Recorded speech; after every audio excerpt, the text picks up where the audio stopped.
bum, bum, bum, bum, ba-dum, bum, bum, bum, bum, bum, bum, ba-dum, bum, bum, bum, bum, bum, bum, ba-da-da-dum, bum, bum, ba-da-da-da-dum.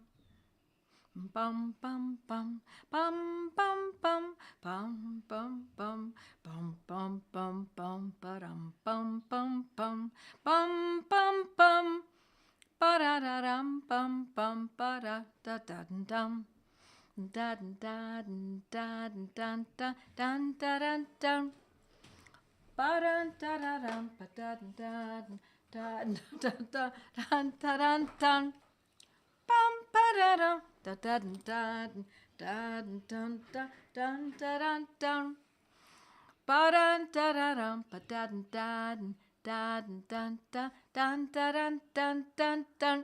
Hello, my friends. Hello, everyone. So good to see you. Hello from Kansas and rainy central Wisconsin and Missouri and West Michigan. Hello, everyone. Yeah, more Wisconsin and Sharon Springs, New York. Glad to be back. Yorktown, Virginia. So nice. Hello from very hot and stormy Florida. Oh, my goodness. And Ajax, Ontario. Hello, Rona. Nice to see everyone. Good evening. It's Monday night at 8 o'clock Eastern time, and there's one thing that we do every Monday at 8 o'clock Eastern time, and one thing only, and that is we go over homeopathy. I teach you what I know, I share with you, and I hope you share amongst yourselves, and I hope I inspire you to take on more homeopathy in your life so that you can treat yourself and your families, including your pets and livestock as well. And so, my name is Joette Calabrese, for those of you who don't know me, but for those of you who do, welcome, my friends. My husband's dashing about. Thank you, honey. No, those are not them either. I must have 20 pairs of glasses, but we can't find the ones that I really want. These, they work. They're glary. They're just, my sight's not as great. They're all readers. I don't have prescription, but they're... And he's looking around for me, so thank you, honey. I'll do with these. This will work. They all pretty much look alike. So, so tonight, my friends, nice to be back. Some from Charleston, South Carolina. Oh, my husband and I were just in Charleston, South Carolina, a couple of weeks, or maybe a month ago. Such a lovely place. Very pretty. Nice to go there. And so, my friends, we are going to talk about lead and lead poisoning. And really what I want to teach you is how a homeopath thinks. How we go about determining whether we should use this medicine or that medicine. Now, sometimes it's as easy as can be. Sometimes, here comes another pair. No, two more pairs. There are two more pairs, or neither one of them. I'm going to show you. I mean, this is ridiculous. This is, I know it seems like overabundance. I mean, look at these glasses, because I got to have them all around the house because I'm more, look at this. Is this ridiculous or what? I think I'm going to try these. Let's see, because I find that these don't have as much glare. Okay, that works. Okay. Kind of absurd, isn't it? So what we're going to do is, when we, let me step back. When we look at a simple condition, or when we look at a condition and it has a protocol associated with it, now what is a protocol? A protocol is not something that you, my friends, make up. It is something that has been shown clinically over and over and over and over, and it is the exact medicine with the exact potency and the exact frequency and specifically associated with an exact condition. And it comes from years of experience, clinical experience. So I know sometimes people say, oh, I come up with my own protocols. No, that's not a protocol. You might come up with your own solution. You might come up with your own remedies. But that's not what a protocol is. It has history to it. It has a backing to it. So let me go back again and say that sometimes it's very easy to figure out exactly what the medicine is for this or for that. Let me give you an example. Let's say a child hits his head on a coffee table and he gets a little goose egg on his forehead. We're going to automatically use arnica pretty much arnica across the board. Generally, it's going to be a 200C. This does not happen to be a specific protocol, but it is something that we use all the time. So it's so well known in homeopathy that some might call it a protocol, but we're going to use 200C, and we're going to use it pretty frequently, maybe every 15 minutes for the first hour and then back off. Or if it's not so severe, then maybe once an hour. If it's even less severe than that and we're not so concerned about it, we might use it every couple of hours or so until the child is much better. How much better? We just want to see the child calming down. We want to see them not freaking out any longer. There's no longer great pain. The child is acting normally. He's back to his old shenanigans of climbing on the furniture again, and then you know, okay, good. That's done. We don't carry on and use the medicine again and again and again. It's done. So if we can use that, we can use another example. Someone has amoebic dysentery. We're going to use Veratrum album 200C mixed with Cuprum 6. We mix them together and we use them every 15 minutes. Same idea for extreme dysentery. That means that's extreme diarrhea, perhaps even vomiting too, but it's mostly diarrhea that is taken to quite a pathological level. And we're going to use that because we know that that is very specific for that condition. That medicine in that potency mixed with that medicine in that potency used in this frequency and then observed, then we know we are using a specific protocol. I don't have a specific protocol for lead poisoning, my friends. But I will tell you that if you go to my survivalist guide, I talk a lot about poisonings. And I also talk about it a great deal in my course titled Toxic. And so you can go to Joette's Learning Center, JOETTES Learning Center, and scroll down and find those. But tonight, regardless of whether or not you go there, and you look at more specific information and what to do not only for lead poisoning, but pesticide poisoning and medication poisoning and poisoning, etc., etc. And that will give you a very in-depth, that survivalist guide, my survivalist guide will give you very in-depth information. So instead, tonight we're going to just be looking at lead, okay? And I'm going to show you how a homeopath thinks it through. This is Robin Murphy's repertory. It's the 4th edition. It's the meta repertory. It's what I use on a regular basis. It's what I teach in my classes, in my courses, in my academy. This is our reference book. And in the 4th edition, I'm on page 2317. If you have the 3rd edition or the 2nd or the 1st, it's going to be a different page. And it's in the clinical section, meaning it's specific to the condition. Okay, these are condition-specific remedies that we're going to be talking about to a certain degree, okay? And so what I'm looking at is, lead. I'm going to show you on page 2317.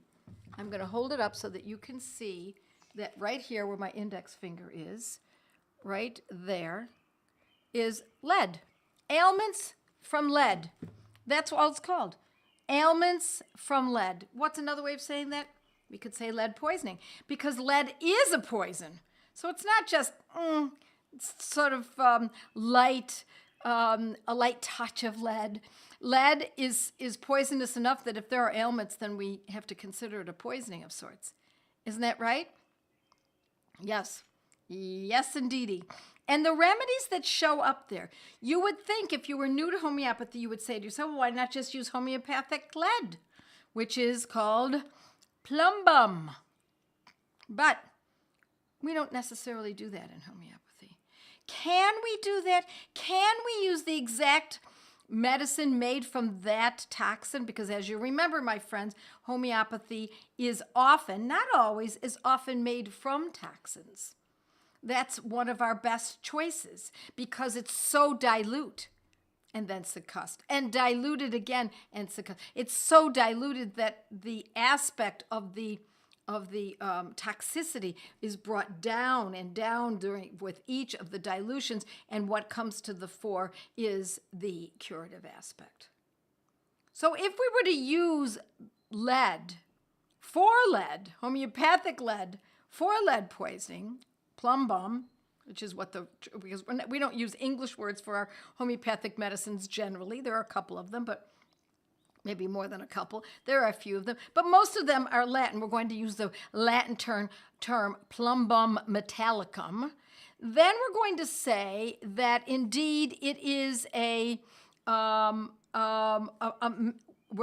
we could use the exact one, then it is isopathy.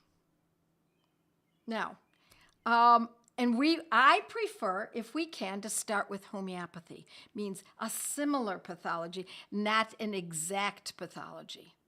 Isopathy is the exact pathology. Now, I just have to see, Veronica says, Borky says arsenicum album is antidotal for lead. Could arsenicum album 3C assist the detox of lead? I'm so glad you brought that up because it is something I'm going to be talking about tonight. And so, but I also want to point out to you that in this, when we repertorize it, the remedies that show up in bold and caps are alum, aluminum, causticum, colocynthis, opium, plumbum, that's lead, and tuberculinum. The second level is, which are italicized and bold, are argentum nitricum, arsenicum album, belladonna, cadmium sulf, graphites, hypersulfuricum, kaliiodatum, nat sulf, platina, plumbum I, sulfuric acid, sulfur, see, these glasses are not so great, terebinthia, and veratrum, and zinc. Now what do? We've got these medicines that are large print, are caps, and bold. And then we have this secondary level that are also bold, but they are italicized, and they're in a smaller print. What are we to do? This is how we look at it. We go through this. We start with those medicines that are the most noteworthy in the repertory. Those medicines that are capitalized and bold. And we look at each one of them. We have alum, I said before, aluminum, colocynthis, causticum, 1, 2, 3, 4, and plumbum and opium. 5, 6. We have 6 remedies from which to choose. So the way we go about doing this is then we open up our materia medica and we look at each one of these. Now, I assume that before you've even started all this, you've got a case before you, right? You already have a case of, let's say, a child who has high lead levels. We already know that. So what are the symptoms? What brought the mother to that doctor to be tested, for that child to be tested? What was going on? What was happening to this child? What were the symptoms? Symptoms are representations of what's going on a deeper level. Symptoms are our gifts. They're scary sometimes, but they're extremely informative. And so we need to use, how is this particular person suffering from that high lead level? What is this? How about if it's a different person? What if it's a little boy and a teenage older sister? What is she suffering? What is he suffering? Just because one is suffering from lead poisoning in this fashion doesn't mean that the older one, the teenage daughter, is suffering in the same fashion. She's completely different. She's a different sex, a different age, right? It's such a completely different world. So we have to now look at, we have written down all the symptoms that this little boy is suffering. And we categorize them. Let's say he has a sense of paralysis. He's not able to walk so well. So let's say it's in his limbs. We're going to put in the left margin limbs or legs, sense of paralysis or weakness. Perhaps it's not paralysis. Perhaps it's not frank paralysis. Perhaps it's simply a weakness in his legs. Then we want to know, is he sleeping all right? Is he eating all right? Does he have diarrhea? Does he have any symptoms that would be associated with lead? And how would we know what that is? Well, we would also look up online, what are the symptoms associated with lead poisoning? That's going to be very valuable to us as well. So this is how we're building a case. Then we look at these remedies in this repertory under ailments from lead. Look at the top remedies. Open up our Materia Medica and read each one of the top medicines. Those 6 medicines, we're going to read them and see if any of them match this little boy's sufferings. We haven't taken his older sister's case yet. We don't know that yet. We don't know what her sufferings are yet. We've not opened that case. We've not taken that information. We've not observed her. We're observing him. And we're also getting the report from his mother. Is he behind in school? Is he able to, he's, let's say 7. Is he able to understand what the directions are with his lessons? Is he able to ride a bike? Can he sleep? Is he anxious? We want to know all of those. Does he have gut issues? Yes. Okay. Well, good. I'm glad, Hannah, this might be of use to you. So when we say, when Veronica, yes, I think it's Veronica, says Boricke, Dr. Boricke says arsenicum album is antidotal for lead. Could arsenicum album 3C assist the detox of lead? If we were to choose arsenicum, it's not one of the 6, it's the 2nd level. Arsenicum is the 2nd level. If we were to choose that, what is it we can expect? Will it be detoxed? Will we see the lead levels go down? I have seen it happen. And I also have to tell you that what we see first, though, are some of the symptoms associated with lead poisoning minimized a little more, or minimized a little, and then a little more, and then a little more as we carry on with these medicines. So, if we look at aluminum, I'm going to open up my book and I'm going to show you that in aluminum, we might have symptoms such as, hold on, let me get this right. The person is low-spirited, for example. I'm telling you this because I'm picking this out of the Materia Medica. This does not mean that this is the justification for using this medicine. I would expect that someone would do much more reading than just that. There are abdominal complaints, and they're often left-sided. There's colic. And interesting, it's called often lead colic. What is lead colic? I want you to look that up. When you read something like that and you don't know what it is, don't say, oh, it must be. No. Look it up. See if you can find out what lead colic is. Painter's colic. There's back pain, sensations in the back. So what we're doing is we're looking in a Materia Medica now. This happens to be Robin Murphy's Materia Medica. And we're looking through, does this associate with anything that this little boy has? Doesn't seem to fit. Okay, let's go to the next medicine. Alum. Let's see. Or alumin. Sometimes alum, sometimes alumin, if you pronounce the whole word. There are induration of glands. What is induration? Hardness. The glands are hardened.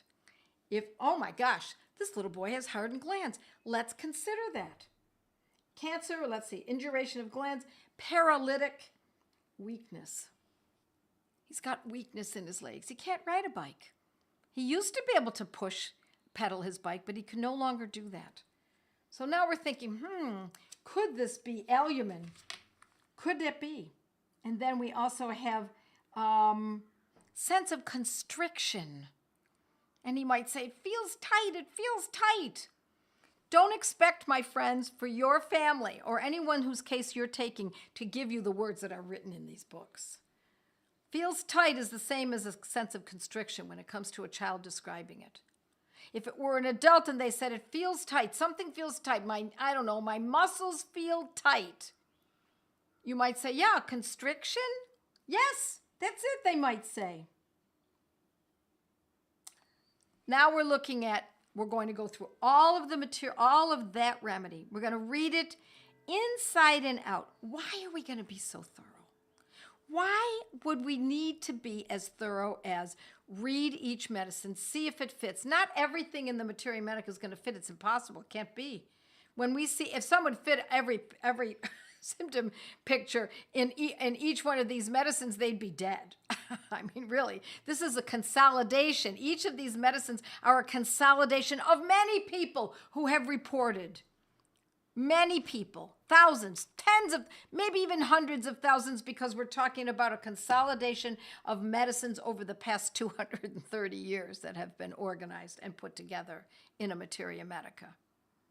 So we're going to go to the first medicine. We're going to look at that. Then we're going to look at the second medicine.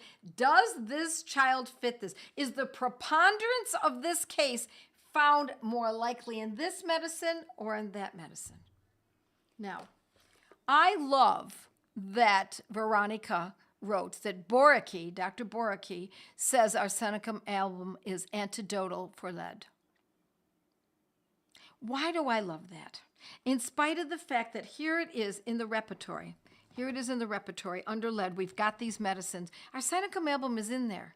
But when we read something like that from a master, Boracay was one of our great masters. I'm looking to see if I've got his book here.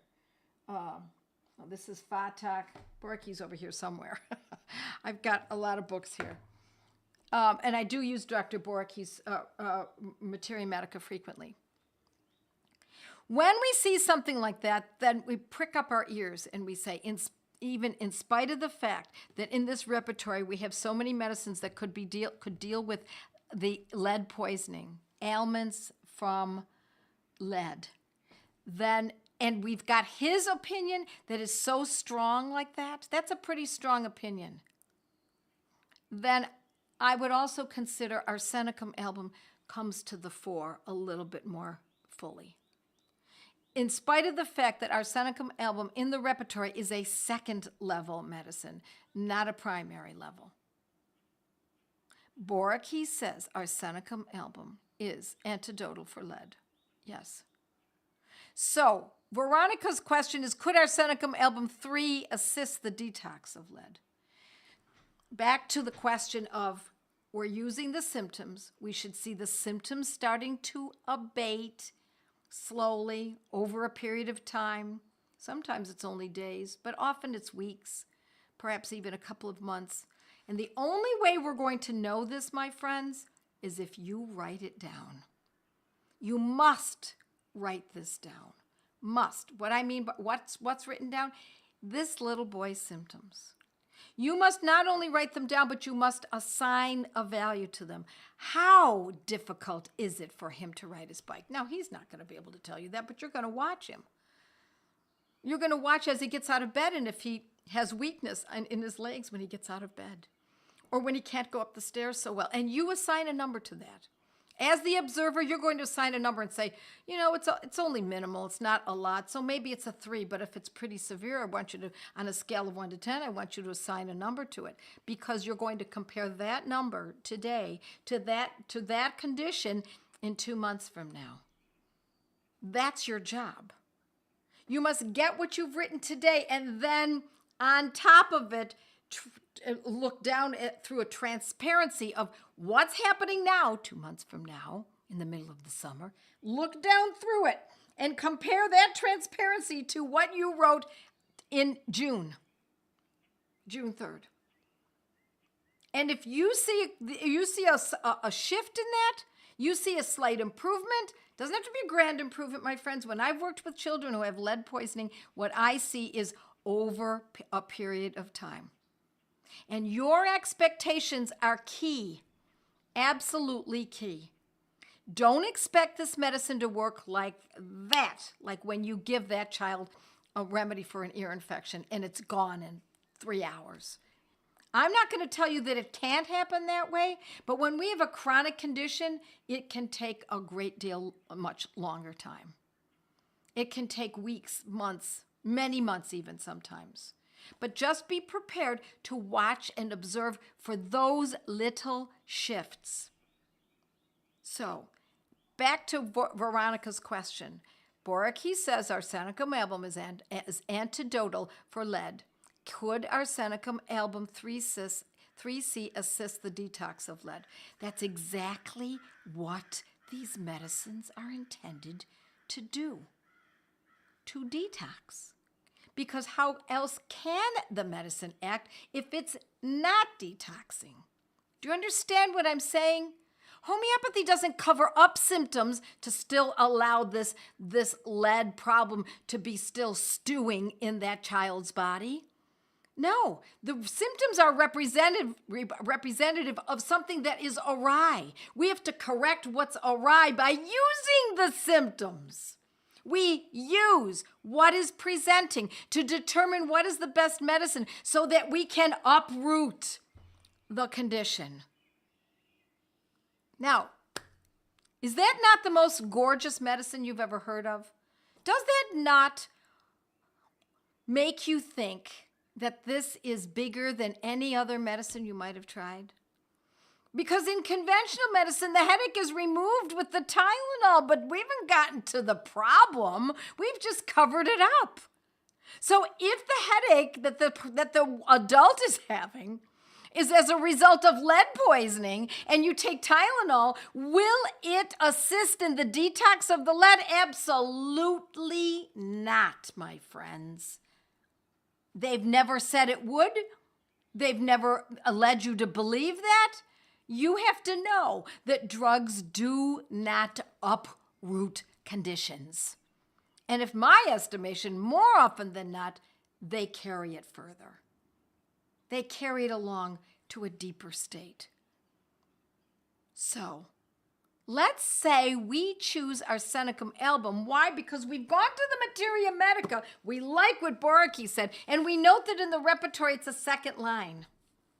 It is bold but italicized, not as large as aluminum and alum and causticum and tuberculinum, etc. Not there, but it is there. And we choose arsenicum album. Why? Not just because Boricke said to use it, although that does hold some good weight, but because we see that the child has got symptoms that are associated with arsenicum album. How would we know that? We go to the arsenicum album in the materia medica and we read. Now, what happens when we read? And we see that, my gosh, my son is so anxious, and he's fidgety, and he's frightened, and he drinks little sips of water. I'm giving you the perfect example. Not all of this has to be present. It can be even partially present. But he's anxious. And sometimes when he's anxious, he's restless. And he gets up and he paces or he climbs, etc., etc. Now what do? That's a good fit in many ways. But don't jump on it just because you're so excited that this could be it. I still implore you to please go back and look at that lead section again and look at those remedies again and read them and go through them again and make sure that what you are choosing is on the mark. It fits the little boy. It fits him on so many levels. This could take you 3 days to come up with the answer, my friends, because it's not a protocol. When we have protocols, we can move a lot faster, obviously. But when we don't have a protocol and we have to think this through, we may need to read each one of these medicines after we've written the whole case down. And don't do this alone, my friends. Ask your husband for some input as well. Now, he may not know more than you because you're with the child all day, most likely. But then ask your mother. And what do you see? What do you observe? And write it all down. Yes, this is work. Is there anything more important than this? Nope. Nothing more important than this. Then what do you do with that? Let's say after all is said and done, after 3 days of really focusing on this and really studying it, and it really does seem correct, we want to use arsenicum album. I would use it in a low potency. I would use it in a 3C or a 6C, maybe once a day for several days, and see what comes of it. See what comes of that and watch. I want you to be, your expectations have to be tempered. Don't expect things to go bam and it's done. Okay, let me just see what kind of questions we have. Okay. I discovered I was lead poisoned for the salt I used for 5 years. Wow. I stopped 6 weeks ago. Palpitations stopped. I was in this protocol for gastritis and perfect combination. My heart is doing much better. Very happy to hear that, Veronica. How do you open up detox pathways with homeopathy? I just described the whole pathway. I just described it to you. Don't try to use other paradigms and say, well, yeah, but in naturopathy, we have to do this first and we have to do that, and homeopathy won't work until we use this, and we got to cleanse, and this is the cleanse. This is the method. This is what homeopathy does, okay? Is it okay to take a remedy first thing in the morning before even getting out of bed? Yes. Yes, absolutely. With overnight bacteria, my friend, we need overnight bacteria that belongs in the mouth. Anemia is one common effect of lead exposure. It can result in fatigue and weakness and breathlessness and pallor. So the remedy you chose would address those signs and symptoms. Not that necessarily that particular medicine. Is arsenicum album specific for anemia? It's not my first remedy that I think of, but there are other medicines in here. Once you read through them and you find one that is specific for anemia, then you've got your picture. But only if the person, the case in which you're taking, that person has anemia. Not that lead causes anemia and it could be the reason for fatigue. No, either it is anemia or it is not. Yes, my friends. Yes. Is homeopathy safe during pregnancy? I keep seeing conflicting information. I use it for all of my pregnancies. And homeopathy is often used during pregnancy. And I've also have worked with, I don't know, maybe 50 women with pregnancies. I've always used homeopathy. Redmond salt and any pink salt that has trace minerals. Be very careful, as this salt are full of heavy metals, all of them. Interesting. I do not know that. Redmond salt and any pink salt that has trace minerals. Goodness sakes, very interesting. Replying to Veronica, oh no, I've been using for many years. Replying to good conversation here. My husband has lead poisoning, terrible brain fog, and balance issues. Well, I won't give you a recommendation, but I will tell you that that's what you're going to be looking for in these top medicines. And also, you might want to check out my toxic course. And low potency doesn't make any difference when you give a higher potency or move it to a different remedy. How long would you wait? I would not wait. I would just start with a low potency and stay there. I don't climb the scale of potencies generally. It's very rare that I ever do that. I usually start low and I stay low. I don't generally do that. Conventional French hospitals give pregnant women coliphylum 3 weeks before delivery to tone the uterus. The Banerjees have suggested using, well, if you go to my feminopathy course, you will see that there's a lot of information about birthing and about pregnancy. I don't know how I would get half the women that I work with through pregnancy without homeopathy. I think we've averted all kinds of problems, including the length of time that it takes for women to give birth. Okay, my friends. For those of you who know, I'm putting together a Joette Calabrese Mighties Plus. So if you happen to be one of my Joette's Mighty members, you might want to look at the emails we're sending out. And for those of you who have not seen anything like that, go to joettecalabrese.com/Mighties-Plus. We're rolling out a new program the last couple days. It's going to be very interesting. I'm going to give a lot of information. Yeah, great. Carrie says she's already a Mighty Members Plus. Love it already. What course was it for pregnancy and birth? It's called Feminopathy. Simply go to Joette's Learning Center and scroll down and you'll see it's pretty clear. Feminopathy is where you're going to learn about how to use homeopathy during pregnancy. It's really not that much different. There are a couple things that we caution, but we can pretty much stay true to using the medicines. They can even be life-saving. All right, my friends. It's wonderful to see you. Oh my gosh, we're hearing, hi Alice, we're hearing stories about some testimonies. I love it. I love when people tell us how good these medicines have been in their lives. I'm going to say good night. We'll see you next Monday. God bless you all. Mwah. See you then. Bye now. With our homeopathic protocols, you learn your remedies. My family needs me, so I must know our remedies. How much to take, how often to treat, and when to stop, and when to repeat. With our homeopathic protocols, you learn your remedies. Athusa, no dairy, it's elementary. With arnica head, arsenicum fed, spigelia slither, orms from wither, no more infirm. My family needs me, so I improve my memory. Not only the rems, but how often to treat, and when to stop, and when to repeat. With your homeopathic protocols, learn your remedies. Bella so red and arnica head, drosera bark, ignatia dark, source of frigid and cuprum to rigid, and crude itches, calicum, barnicum, let it melt on your gumbo, beast to weed are some great ways to treat ya. La la la la la la, homeopathic protocols, learn your remedies.